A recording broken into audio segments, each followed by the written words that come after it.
Public service announcements on Facebook and Wichita City Channel 7 urge Wichitans to take steps to stop vampire power waste.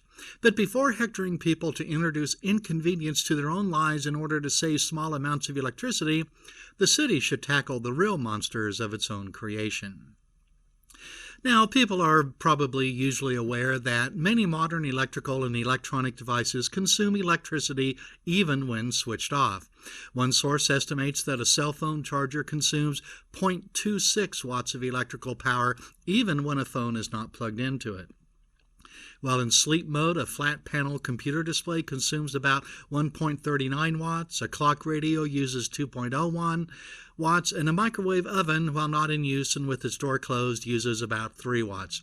These are average values, and my large Samsung smart television, I found out, uses 0.3 watts while on standby. Now, while appearing to be wasteful, this vampire power consumption often has a benefit. If you unplug your clock radio when you leave for work in the morning, well, you save a few dozen watts of power during the day. But you have to reset the clock when you want to use it again. And if I unplug my Samsung smart television, I'll probably have to reprogram it to my preferences.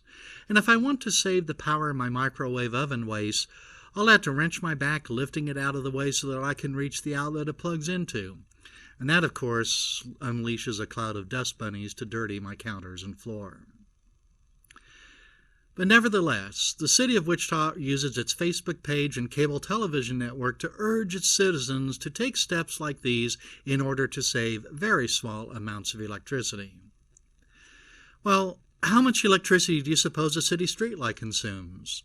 Well, it depends on the type of light, but common street lights use from 100 to 200 watts.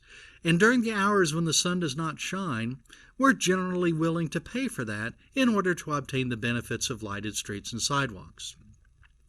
But when street lights are burning in the middle of the day, they provide absolutely no value.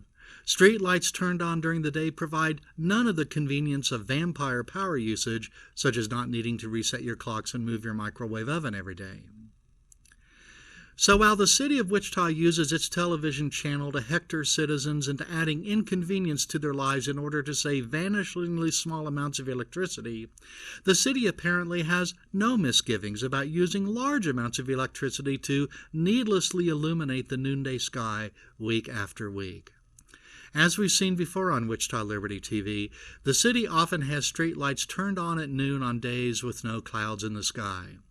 Last week, dozens of city lights were turned on at 2:30 in the afternoon on a sunny day for many blocks in downtown Wichita. And this is not an isolated mistake, it is a pattern. And even if it is cloudy and raining as it is on some days, these street lights add no discernible illumination during daylight hours.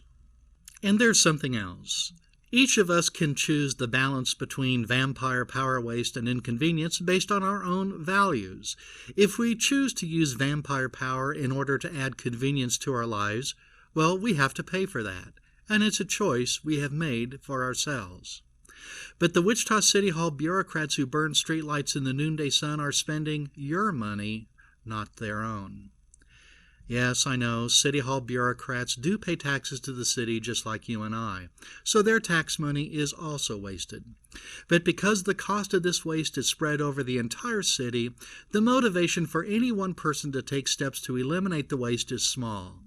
Especially if, like a City Hall bureaucrat would, you'd have to actually work in order to achieve savings. But these same bureaucrats and politicians urge you to work harder in your home in order to save small amounts of vampire electricity.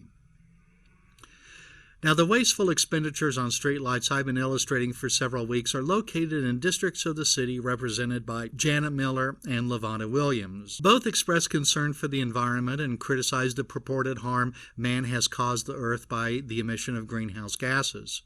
Well, here's an opportunity for them to act on their beliefs.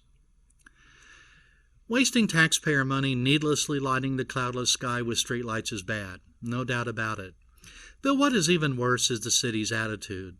The idiom, "do as I say, not as I do," comes to mind, meaning, take my advice, you people in Wichita, even though I in my office in City Hall am acting contrary to it.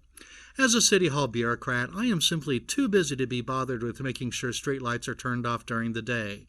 But you You had better remember to unplug your clock radio each day as you leave for work. Otherwise, you are contributing to Wichita's air quality problems.